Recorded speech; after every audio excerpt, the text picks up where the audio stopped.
Hi, everyone. My name is Lori Hendren. I want to thank you for coming. I'm the AARP State Director, and we are so fortunate to have you with us today. We are virtual with some remarkable individuals, and I want to let you know that this is a very important conversation. AARP represents Illinoisans 50 plus all across the state. We have 1.7 million members, nonprofit, nonpartisan organization.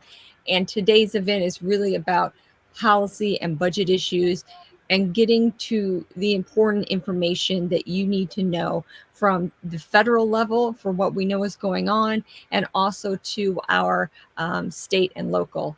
I am going to be brief in my opening comments, but some of the things that I want you to know right now is more important for AARP. We are certainly advocating for our family caregivers. And right now in November is Family Caregiver Month. So in honor of them, I want to recognize them in this wonderful video. And then I will hand this over to the esteemed Brad McMillan from Bradley University, and truly a title that, if my screen was working, would take up the page. So with this is our video in honor for all of those for National Caregiving.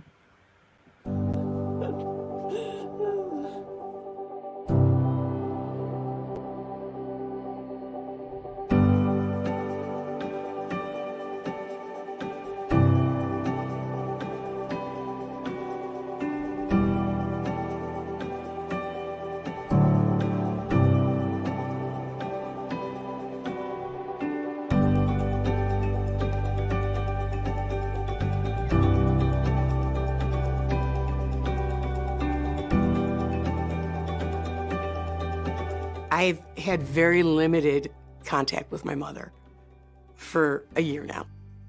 It's been super hard not being able to be with her. To get this back it's beyond words. Hi. To get to be physically with her, I tear up. Baby girl. Oh. I give you a real hug. The normal thing is to be able to hug, hold hands. And for a long time, we didn't get to see each other at all. I have friends who lost a parent and didn't get to see her because of COVID, didn't get to be with her. And I did worry about that. You know, I'm lucky that my mom's still here. And to get to hug her, oh, better than ice cream, better than pizza, better than chocolate. That's good. I'm so grateful I get to see her. I know what a blessing that is, but it feels like I was robbed for a year of time with her. And I'm not gonna get that back, but I'm super glad to have what I've got. I feel like a piece of myself has been given back. You're in here. That's where you are. I know.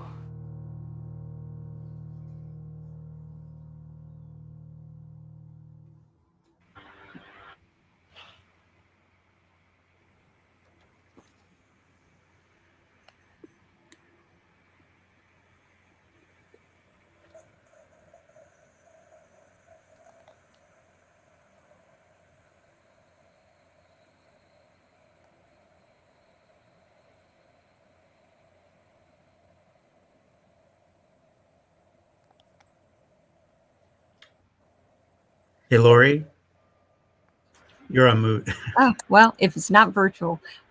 But thank you all. Watch later. We have Dr. Nzike who's going to be with us for a video, and please put your comments in.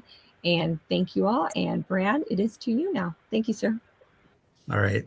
Thanks a lot, Lori. That was a great video and good to be with you this morning. We're very lucky to be joined by our federal, congressional, and state regional lawmakers to talk about some of the issues that matter most to those in Illinois 50 plus. And I can tell you for sure that I'm in that category. But first off, we're real lucky. Each one of them is going to have an opportunity to say some opening remarks. And I'm first going to introduce Congresswoman Cheri Bustos, who is serving in her 5th term in the 17th Congressional District, which includes both the Peoria area, the Quad City area, and then going up to the Rockford area. She serves on the Appropriations Committee, the Agriculture Committee, and she does a great job representing those of us in Central Illinois. So, Cheri, if you want to say a few opening remarks. Sure. Brad, thank you very much. And Lori, thanks to you as well. I want to thank the AARP for helping to put this together, and along with Bradley University. It's good to see Darin, LaHood, and Dave Koehler and Mark Luft. It's good to be with all of you guys as well. Let me just really quickly get into some things that I think would be of interest to the folks on this call. We just earlier this week, I was over at the White House. I'm not trying to drop names or anything, but it was really a historic day in our nation to be there with President Biden as he signed this historic piece of legislation that will literally lead to rebuilding our country and rebuilding our state. Proud to say that it was bipartisan, and I, more than anything, I call it a Jobs Act. And but as it pertains to folks on this call, the roads that you drive on, the bridges that you drive over, if you don't have access to high-speed internet, soon you will. Everything on top of that, things like our energy grid. But for those on the call who were around when President Eisenhower was in the White House, this investment is even more than when we built the interstate highway system back in the Eisenhower administration. So this will be important for those of us from this generation and the generations to come. And so very, very proud of that. Let's look a little bit at what that means specifically to Illinois. We have $17 billion that are going to be that will be coming to Illinois. That will be enough to help us rebuild more than 6,200 miles of highways that are in poor condition. Our public transportation, if any of you take buses, or those of us who are looking for our Amtrak route from Chicago to our areas, we've got a $4 billion investment that will go into public transportation in Illinois. We've got about close to $2 billion that will help improve drinking water. If you ever read about those solid lead pipes that are going from water mains into people's homes, we've got money for that. $1.5 billion for bridge replacement. And as I mentioned before, the high-speed internet, $100 million will be coming to our state. We are out, Darin and I are out in Washington, D.C. this week. We will be voting on something called the Build Back Better Act, probably tomorrow. What that will do, if that passes, it will pass the House. We'll have to see what happens to the Senate. But it will pass the Senate in some form, and then we will send that to President Biden to be signed into law. But we will expand Medicare to include hearing coverage as part of that. We also will have a $150 billion investment in home health care. So we can get into a little bit more of that in the Q&A part. If anybody here is diabetic and requires insulin, you will not pay any more than $35 per month for insulin. And then your out-of-pocket expenses will be capped at $2,000 for Medicare Part D. So those are some of the things that you will see ahead. Again, happy to answer more questions during the Q&A part of this, but I wanted to share that with you. Thank you very much, Brad. I'll turn it back over to you. All right, thanks. And now I would like to introduce Congressman Darin LaHood, who is serving his third full term in the 18th Congressional District. And Darin was born and raised in Peoria, so all of us know him very well. He serves on the Ways and Means Committee and was recently appointed to the Intelligence Committee. And so now I'll turn it over for Darin to give a few opening remarks.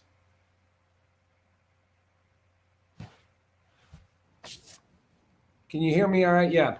Now we can. Gotcha. Thanks, Brad, for that nice introduction. And let me just acknowledge AARP and OLLI for putting on this legislative town hall. I've participated in the past. I always enjoy being a part of this. Of course, we've done it in person a number of times at Bradley, but of course, Zoom is the next best thing now to do. So happy to be a part of it today and to be with my colleague, Cheri Bustos. And we split, so people know, we split Peoria County. We also split Tazewell County in representing Central Illinois. And great to have Senator Koehler and State Representative Mark Luft on the call and appreciate their service in Springfield representing Central Illinois also. And look forward to the questions and comments today as a part of our event. At Brad, as you mentioned, proud to serve on the Ways and Means Committee in the Congress, which has been really a good platform. Of course, Ways and Means has jurisdiction over a lot of different areas, but particularly Social Security, Medicare, some of our Medicaid programs, a lot of healthcare programs come through there, and then tax provisions, trade provisions, and a lot of healthcare. So I've enjoyed being a part of that committee and advocating for my district back home, and then also serving on the Intelligence Committee, as you just mentioned, too, and the important work that the men and women all across our globe do every day to help protect us. My district covers all or parts of 19 counties across central, west central Illinois, from Peoria to Bloomington Normal to Springfield to Jacksonville to Quincy to Macomb and all places in between. It's a great district to represent. It's a lot of rural territory throughout my district. And when we look at rural issues, obviously, healthcare issues are very, very important. We saw during the pandemic a lot of challenges and a lot of difficulties and disruptions when it came to healthcare, and how important telehealth, telemedicine was with that. But it's only as strong as having rural broadband. And so we've been strong advocates and supportive of rural broadband and making sure we're doing everything possible to have connectivity and bridging that digital divide throughout our district, because it becomes important moving forward. I would also just mention when we think about issues that are important to many people on this call here, I've been proud to be an advocate and supported the Older Americans Act, which is a vital law supporting programs and social services for our seniors, including programs that focus on nutrition, home delivery care, family caregiver support services, and prevention of abuse and neglect and exploitation of older persons. In my prior experience, I also served on the board at the Center for Prevention of Abuse and focused a lot of our efforts there on exploitation and working with our seniors on some of the abuse that goes on there. And the center continues to do a great job advocating.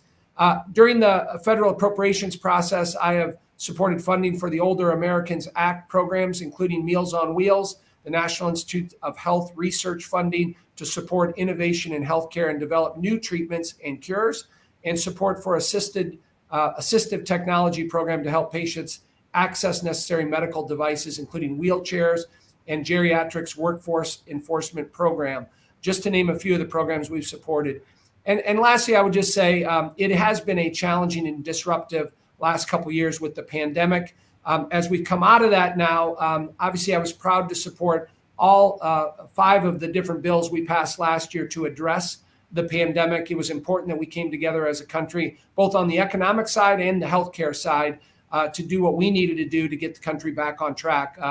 And I've been a strong proponent of the vaccine. I was vaccinated myself. All my kids and family were vaccinated, and we need to continue to push, particularly in our rural areas, folks to get vaccinated. It's important for the health and the future of our country. So with that, Brad, again, thanks for the opportunity to be on today. Look forward to the questions and comments from the folks on the town hall today. Thanks. Yeah, thanks, Congressman LaHood. Is Senator Koehler still a part of our group?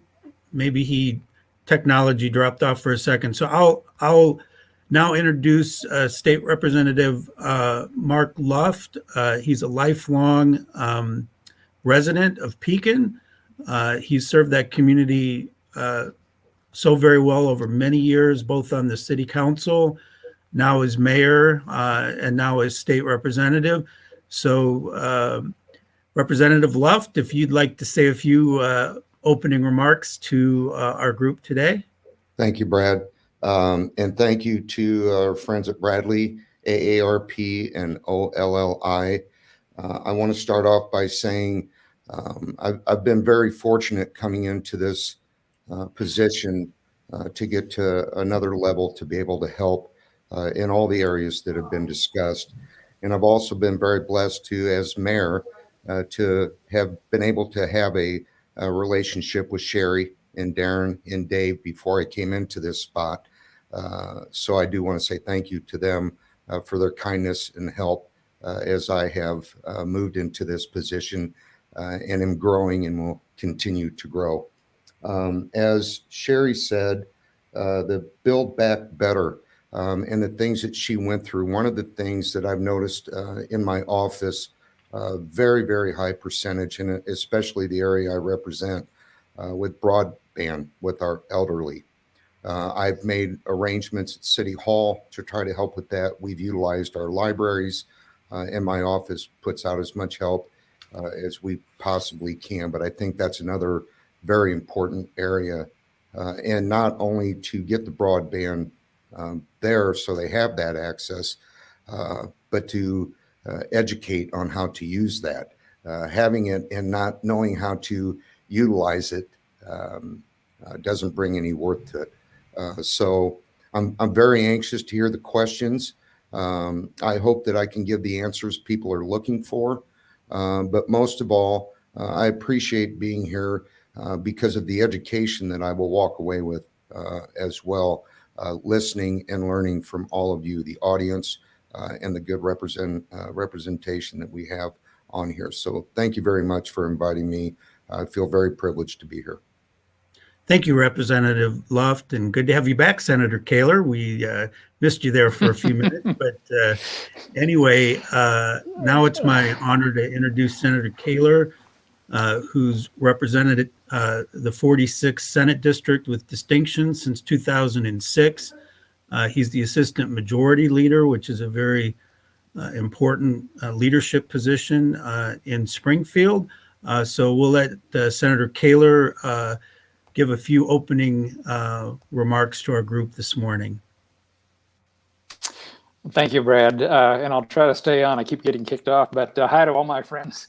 I've known these people a long time, and they're all very good representatives of us in government. So, you know, in spite of the difficulties we've had through the pandemic, I think we've, in the state, have come out fairly well in terms of what we anticipated going into the pandemic about a year and a half ago.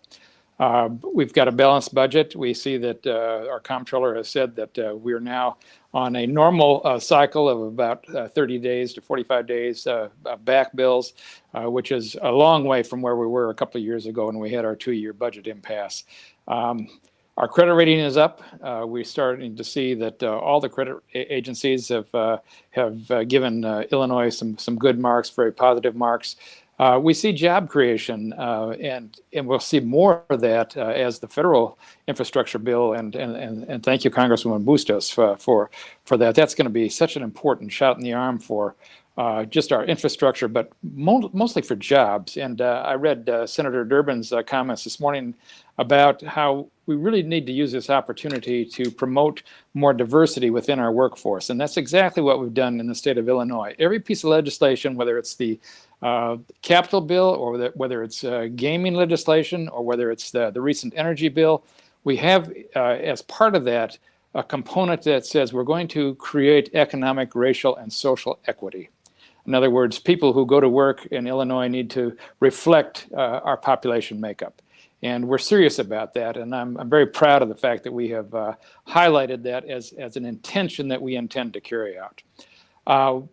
Representative Luft mentioned broadband. That's extremely important to us in our areas where we have rural areas. I don't know, Mark, if you know the story about Gene Davis is a good friend of mine as a superintendent down in the Lewistown School District. When they had virtual classrooms, she had students that didn't even have cell phone connection, much less broadband connection.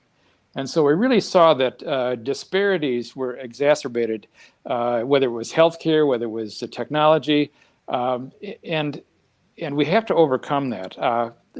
President Don Harmon of the State Senate just appointed me on the Broadband Commission, and I'm very happy to be a part of that because we need to make sure that we build out broadband in every square inch of Illinois.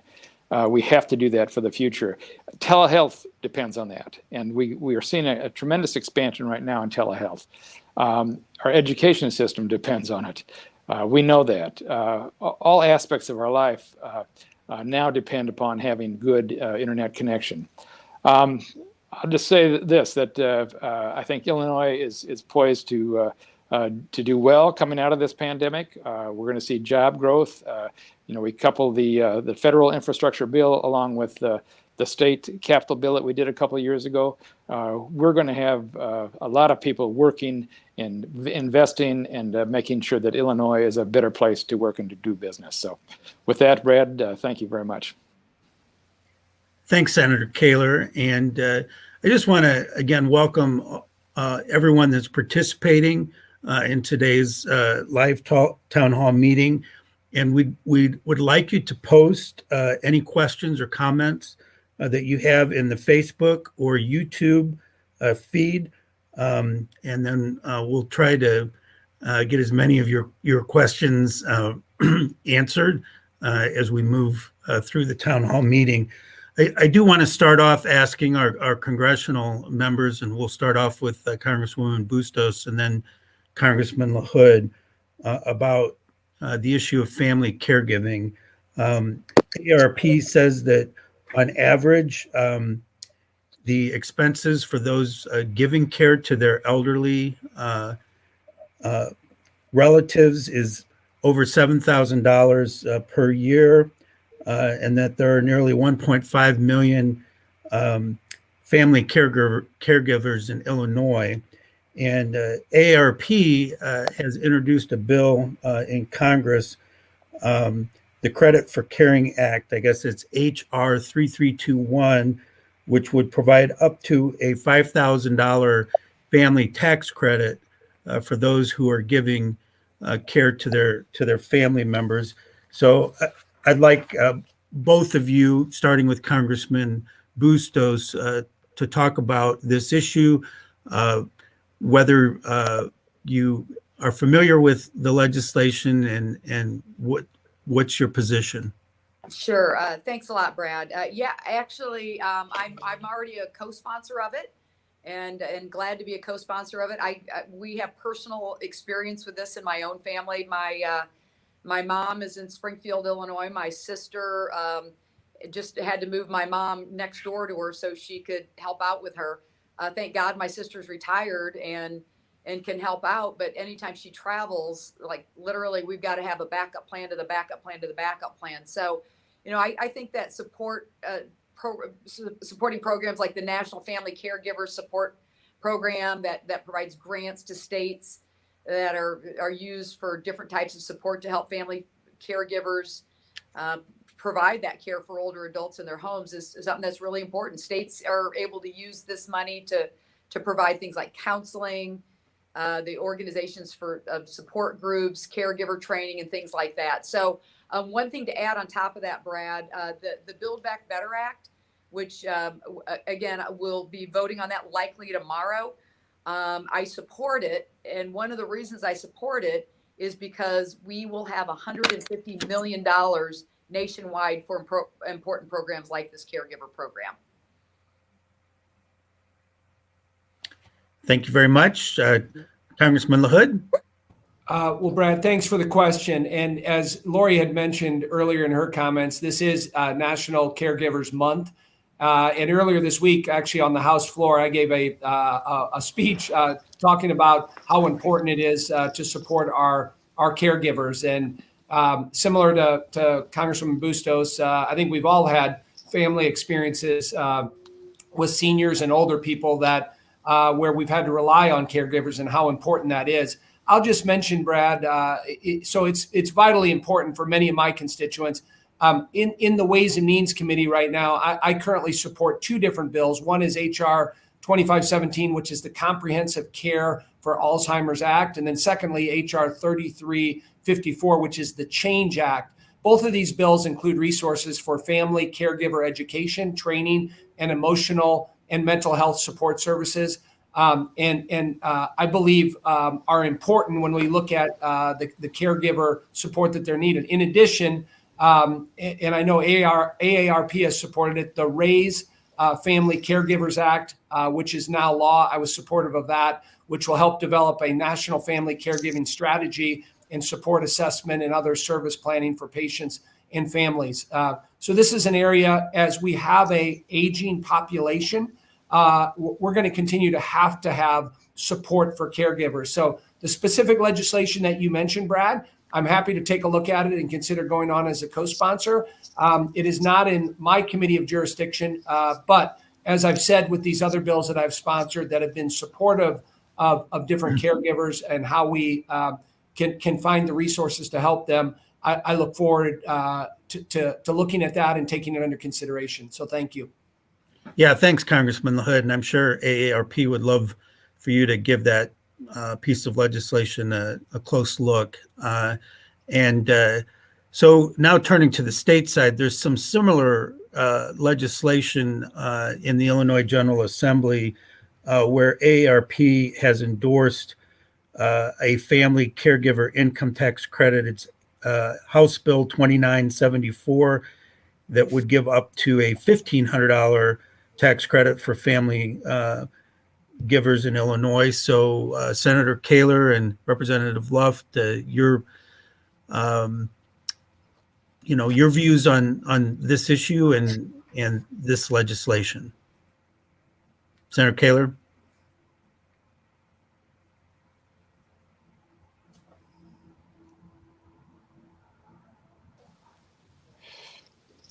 I didn't. The internet couldn't hear the question. Can you hear me now, Dave?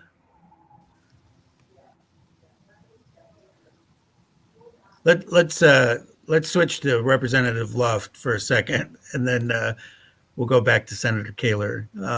Representative Luft, did you hear the question? Yes, sir, I did. And speaking of broadband, I think we're experiencing that right now. Absolutely, I would support something like that. First, I want to add real quick. I am very familiar with the caregiver situations, as Cheri described her experience. Just a real brief background. I have a 25-year-old child at home who is mentally and physically handicapped. For the last 12 years, we have been able to maneuver through our lives with giving care on our own without assistance and without help. Over the last year, though, there has been a decline in our daughter, which has prompted us to have to reach out to programs and for the caregiver. Even though she's only 25 years old and not elderly, it's the same situation. She's in a diaper 24/7. Her communication skills are not where they should be. Physically, she is failing, spinal bifida, cerebral palsy.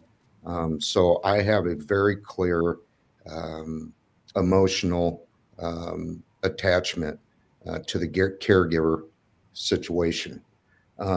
So I would absolutely support this, but I do think that there's more that we can do. And not just with passing these bills federally and state. We actually have a bill that was presented in 2011. It was House Bill 3949 that has been dormant in the Rules Committee. That bill brought forward legislation for budgeting for results.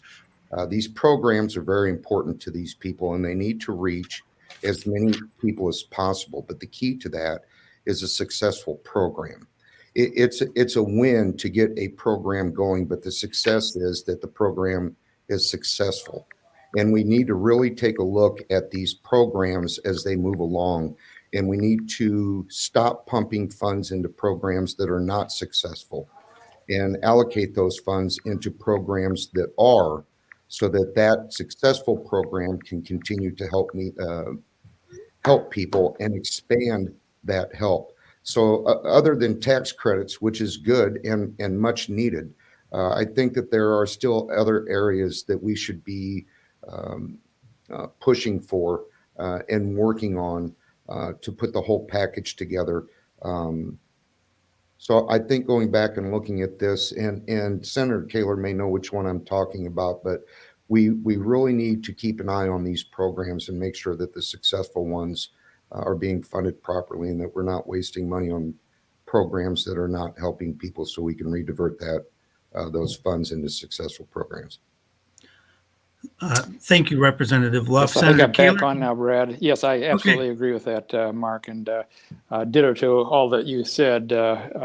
You've brought a personal experience to light, and I think that that's very important to understand that families go through all kinds of issues in providing care, and we have to, as government, be able to help in whatever way we can. And that $1,500 tax credit would go a long way to. When the pandemic hit, I'm very proud that the legislature took a lot of action. One is that we wanted to make sure that people were not isolated in nursing home facilities, that we had people who were aging in their homes, that they were made sure that they were fed properly.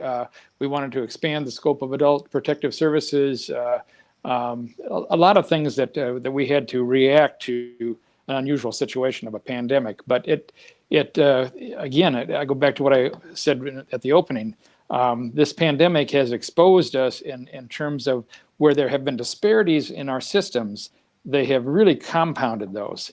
And so we've had to, I think, address a lot of issues at a very short period of time. And we need to be thorough on protecting those folks who either age at home or who are in nursing homes or whatever stage of life they're at.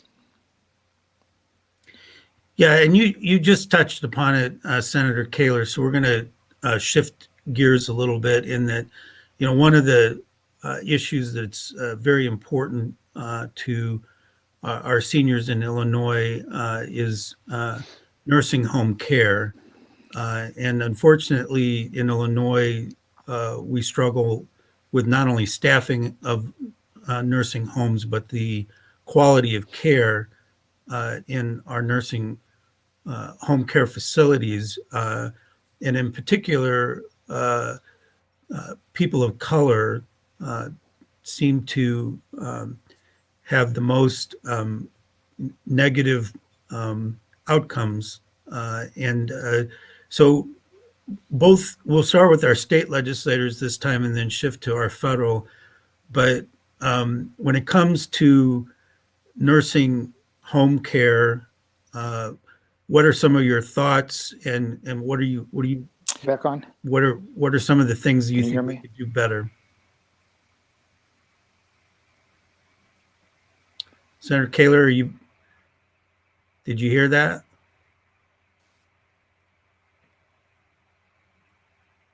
All right, Representative Luft, we're gonna shift to you till we hopefully get Senator Koehler back. No problem at all. Actually, the fact that the Black and brown residents reside in understaffed facilities, the percentages are completely unacceptable, and there should not be that distance between. I will say, when looking at these questions and looking back at some facilities that I have toured myself, the concept for me kind of still goes back to the programs with doing our due diligence and following the successful programs. And we need to do the same with these facilities. I do not have the name of the facility in front of me right now, but I went through a facility in Canton, a nursing home. Each year they have received a 5-star rating from the state. Now, if you can imagine this, and let this sink in for just a second. From the day COVID started to today, they have had one COVID case in that nursing home. So when you see facilities like this who are able to keep their staff, have people applying to work there, people that are willing to go the extra mile considering the structure of the facility, one COVID case during an epidemic, it would be a valuable asset for the state to come and look at that facility, meet with the directors, meet with the employees. Let's find the blueprint. Let's get the blueprint from them of what has made that facility such a success. And we take that blueprint and we apply it to the others who are not as fortunate as they are, do not have the same rating, that are having difficulties with staffing. Work environment is a huge issue. The pandemic has been an issue. There are a lot of issues that we need to work through to get to that point. But I think that we need to step up and recognize the facilities that are successful and are growing and are meeting all of the laws, all of the standards, and being successful. And we need to take that and educate other facilities and let that process grow so that we can continue to have more facilities like that and grow in a positive manner. So I think that's another step that we need to move forward. Senator Koehler, are you back in action? Yes, I am. I'm sorry, I keep going in and out. I serve on the Legislative Medicaid Working Group, and we're right now looking at trying to do a nursing home assessment so that we can basically increase the level of federal funding that we get for nursing home facilities. And this is very important because Representative Luft has laid out the issue very well. We have to do a better job and make sure that our staffing levels are up to speed. I do know of that facility you talk about in Canton. That is a remarkable facility, and really that's the standard that we ought to set for all of our nursing homes. But we are.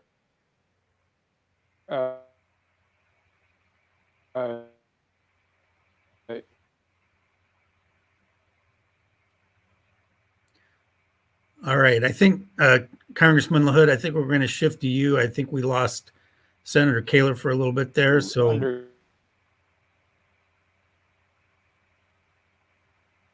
Congressman LaHood? Yeah, I can hear you, Brad. Go ahead. Yeah, just the issue of nursing home care, facilities and, some of the struggles that we seem to be facing, particularly in Illinois. Yeah, well, I agree with the comments from Representative Luft and from Senator Koehler, and having a rural district and again, the level of care at many of our rural facilities is not adequate. That's the bottom line. And so figuring out how at the federal level we can help, particularly with reimbursement with Medicaid and with Medicare is a big part of that. We've looked at that on the Ways and Means Committee, how we can be helpful in that. And then having proper oversight in making sure that, our seniors and our older folks that are in these facilities, that there is proper oversight. And I talked a little bit earlier about exploitation.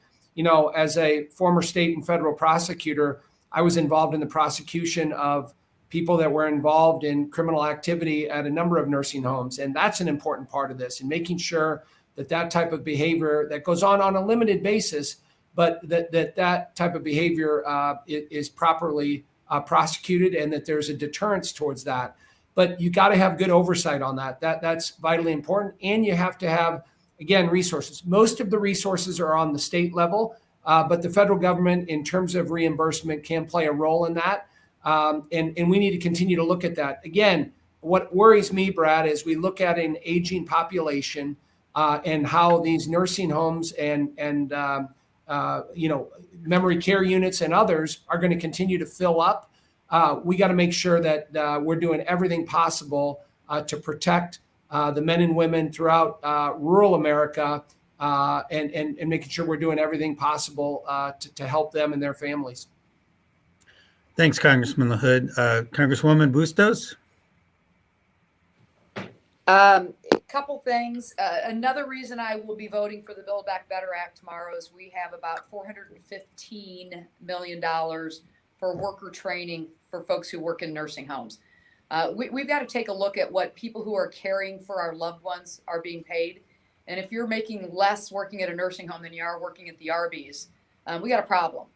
And I see it the same way as the folks who are our preschool teachers, who are caregivers, whether it's at home or in a nursing home.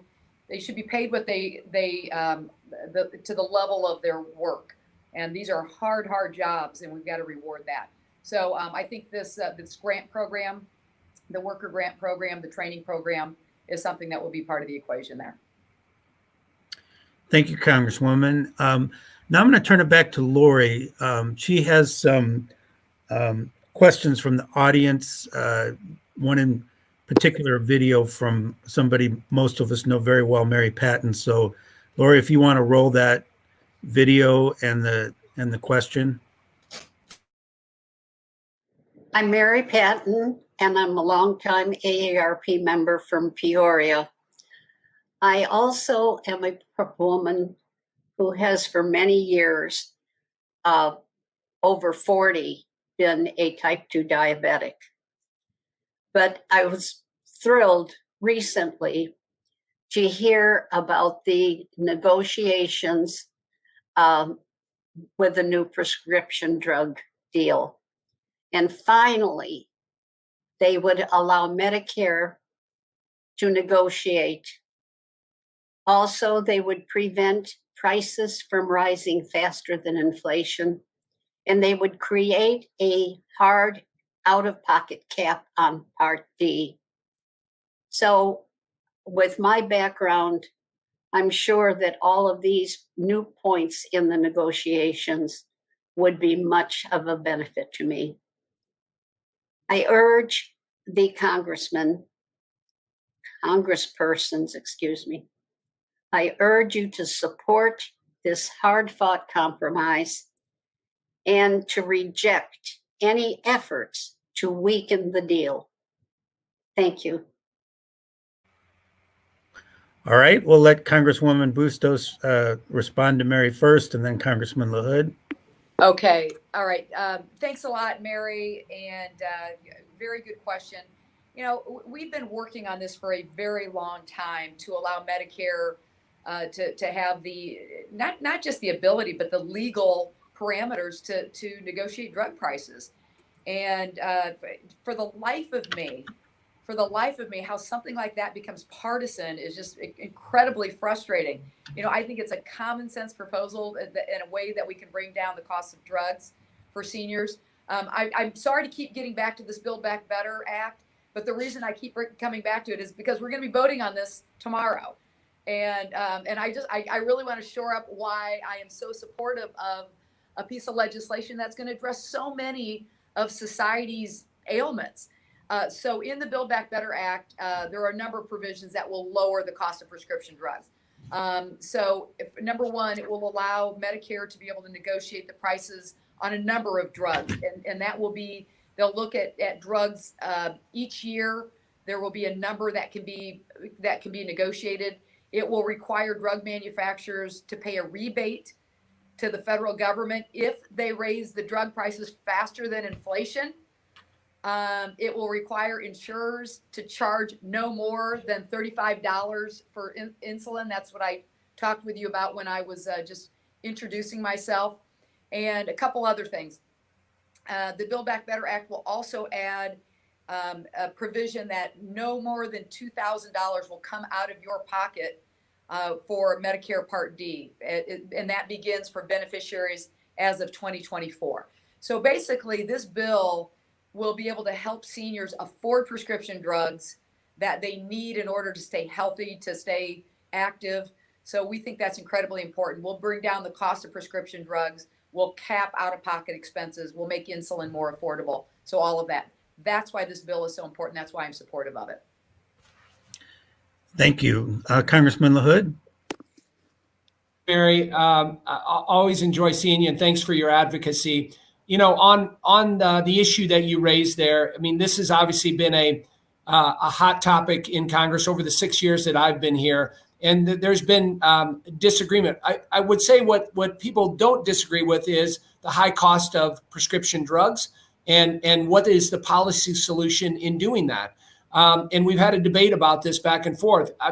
What I believe in is increased competition is important. We've had this debate in the Ways and Means Committee in looking at ways to try to find compromise.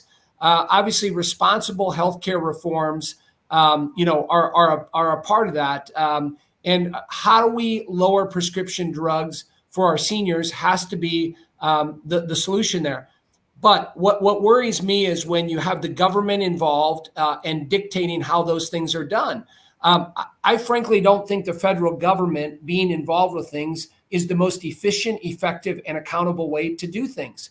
And there has to be a proper oversight on there, but how you navigate that the appropriate way, I think is something that we haven't necessarily been able to reach a conclusion on. I will say this, in the past, I've supported a bill, HR 19, which is the Lower Costs, More Cures Act.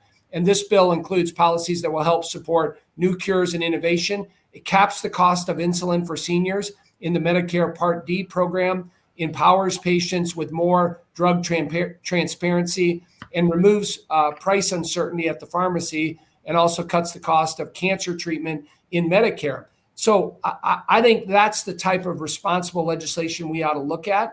And we also have to look at the benefits that many of these drugs have brought to people to save lives, to improve people's health in many different areas. I frankly believe competition is the best way to do that. Thanks. Yeah, so now we're going to switch gears just a little bit. This is a question from one of our participants on Facebook. And I'm going to start with the state legislators and then move to the federal legislators. The question is, what are we doing to protect Social Security and retirement income? But specifically when it comes to the state, what is the Illinois General Assembly going to do to ensure that we don't start taxing retirement income? And then we'll switch to the federal legislators to talk about Social Security. Senator Koehler? Can you hear me now? I can hear you. Thank you. Well, any legislature at any moment can pass a bill to tax retirement income. We are not going to do that. There is no appetite in Springfield from either party to tax retirement income in the state of Illinois. It's just not going to happen. And you've got Republican support for that, as well as Democrat support for not doing that. It's just not going to be an issue. It's one of the things that Illinois does right, and we need to keep it that way. Representative Luft? I agree 100% with Dave. And that's why when he said this is both parties, I agreed to. We aren't going to protect anything if we don't do it together. And I can tell you, with all the people that I talk to, me being a retiree myself,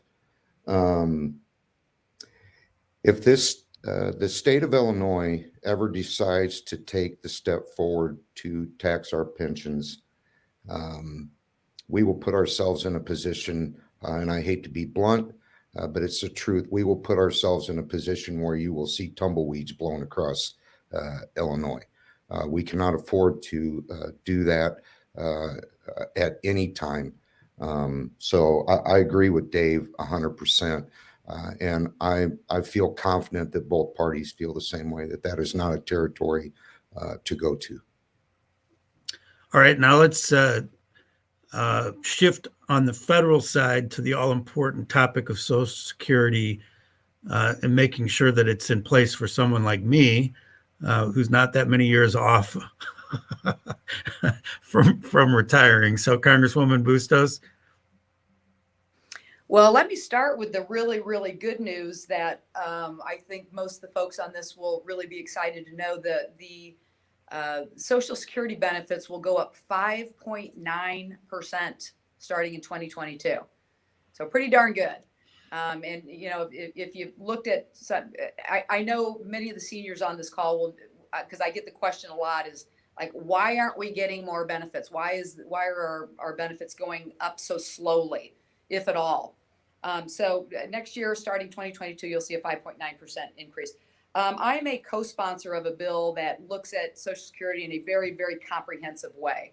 One of those components, as far as sustainability, is that right now we are capped I can't remember exactly what the income level is, but it is not high enough. So you make up to, and maybe somebody else on this call knows, but $117,000. You pay Social Security taxes up to that amount. And then get this, you make over that amount and you're not taxed on your income for Social Security. I happen to think that if you're really making a good wage, that ought to be taxed at a higher level. And what I mean at a higher level, like if you make $500,000 a year, we ought to be able to be taxed for Social Security on that to keep it sustainable. I'll put a link in is there a chat box on this thing? I don't know enough. We'll put in the chat box a link to this Social Security bill that looks at this in a very comprehensive way, because to go into, I know we've got 7 minutes left. It's way too detailed, but I'll put a link in there, and all the seniors on this call can take a look at it. It's a really, really good comprehensive piece of legislation. That said, Darin's not on the call anymore. Look, we've got such a thin majority in the House. The Democrats have a 3-vote majority. In the Senate, it's 50-50, and the vice president has to break any ties. And until we change the filibuster, we've got to get 60 votes for anything to pass the Senate. And so I will be honest with you, it's a good piece of legislation, but I think it's going to be very, very hard to get it all the way through.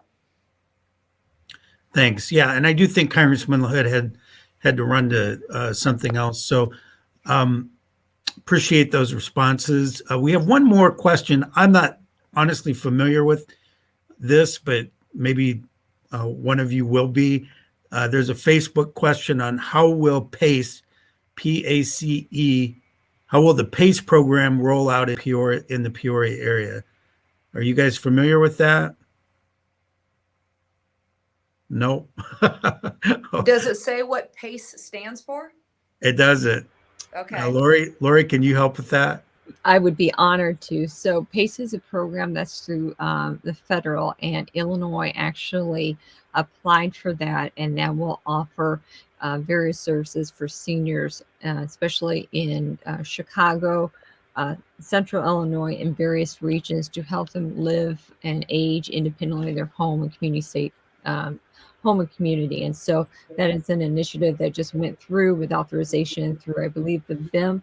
And we look forward to that. So thank you. It was a great question. And Peoria, it's coming your way. Thanks. Lori, excuse me, when you said services, is there a description of services? What kind of services? Yes, and I will happily post the information from that for all folks, and I will follow up with you. And also for all everyone watching and registered, I will also send you that information as well. Thank you. Thank you. Well, we're down to just a few minutes left, and so I'd like to give each one of you, just a few final comments. Obviously, one thing we didn't really touch upon that I think is not only affecting seniors, but is affecting all of us is inflation, and going to the gas pumps and going to the grocery store, and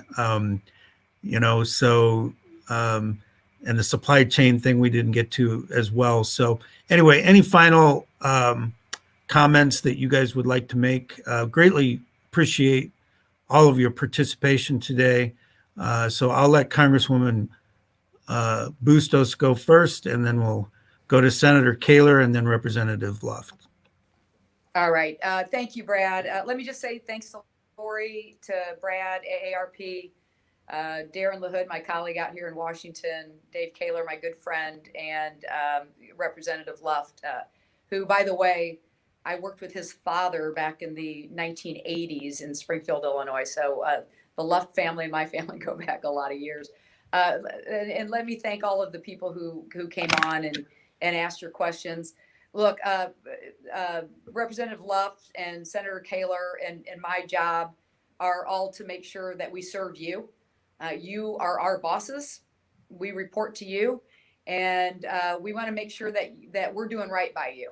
So I just want to say I am a phone call away. We have offices in Peoria, in Rockford, and in Rock Island. And I'm going to brag for just a second, but our office was just voted as having the best constituent services of any Democratic office in all of the U.S. House of Representatives.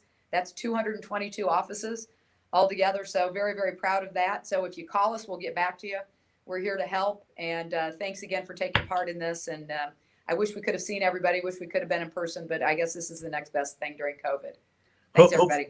Hopefully next year. And congrats on that Constituent Service Award. That's awesome. Yeah, we're pretty proud of it. And, it's Dave and Mark know this, but our staff is what makes us very effective. So they're the ones who deserve the credit on this. Yeah, excellent. Thank you, Brad. All right, Senator Koehler. Yes, then congratulations and thank you, Cheri. We are constituents of yours as well, and so we use your office quite a bit, and you are spot on target that your folks are always there with the answers and a timely response. So thank you for that. Just want to thank OLLI, thank AARP. This is a good program. We need to be there in person next year so we don't have all the problems with the technology here. But I just want to say to my good friend Mark Luft as well, I really appreciate being a colleague with you in the legislature. We didn't touch on the energy bill. It's something that he and I both supported. It really puts Illinois at the forefront in terms of being serious about climate change. And there's a lot of good that's going to come out of that, along with the electronic vehicle stimulus bill. We're going to see Illinois, I think, poised as the electric vehicle capital of the United States. And so I'm excited. But again, Brad, thank you. Lori, thank you. Let's try to do this in person next year. Sounds good. Representative Luft. Mirroring everything that they said, thank you so much. Congrats, Cheri. It doesn't surprise me that you were awarded that. It's a goal my office is always shooting for. We take pride in returning all phone calls. My personal cell phone number has been out for 15 years, so you can imagine the phone calls I get, but I enjoy them. There's an education that comes with it, and there's nothing more satisfying than being able to help somebody or get them through a situation that is keeping them from moving forward. And Dave, I appreciate that too. Dave and I go way back. He was one of the legislators that, as I was mayor and city council, that always answered the phone when I called and helped me through any situation that we might need some education. And Brad and Lori, I appreciate it. I feel very privileged to be a part of this. I hope to do many, many more of these. And I appreciate so much anything that I have been involved in, whether it be an event, a ribbon cutting conversation, anything that I've been involved in with Darin and Cheri and Dave. I have always walked away with increased knowledge and increased education and recharged on moving forward and doing good things.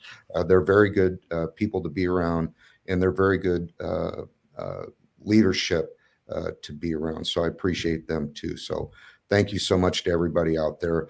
My office is always open. My phone number, as you can see, my office phone number has been on the screen. So feel free to reach out at any time and we will help where we can. Thank you. Well, thanks again to all of you. And I'm going to turn it back to Lori. AARP and Lori Hendren do an amazing job representing our senior citizens in Illinois. And I'm a huge fan of OLLI here at Bradley. So Lori, I'll turn it over to you to wrap up. Well, thank you, everyone. And first, I apologize. I'm producing and the kind senator, he is just wonderful to be able to make sure he came on. And I will tell you, just from my work with AARP as Associate State Director, nothing has given me greater pleasure than learning and working, and for viewers to know just the absolutely dynamic leadership you have with Congresswoman Bustos, Congressman LaHood, Senator Koehler, and our new Representative Luft. And I look forward to working with you and the great Brad McMillan and OLLI for making this possible. AARP is here for you. If you ever would like to have more information on AARP, I have to do due diligence, and here is our information. And also to join OLLI, and we are a great sponsor of OLLI, here is some more information for OLLI.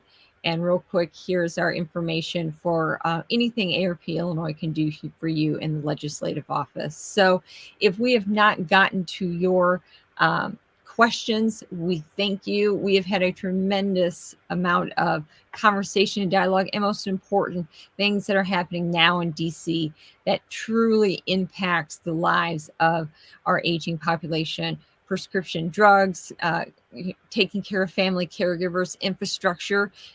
All of us know this is us, this is our families, and we are from we're Illinoisans. So I thank you for that. So for all you lawmakers and all of you listening, have a wonderful holiday. Lawmakers especially, please take some rest. I know you're working hard, and our listeners, stay healthy and safe. We are now going to go to a video from Dr. Nzike, and this is the end of our segment. So again, thank you all. You're a blessing. We look forward to partnering with you again. Bye-bye. Thanks. Hey there, Illinois. It's Dr. Ngozi Ezike here with a special message for all Illinois seniors about vaccine boosters. As the holiday season approaches, it's imperative that those who are eligible receive their booster as soon as possible. You may be wondering, if I need a booster, does that mean that the COVID-19 vaccines aren't working? Not at all.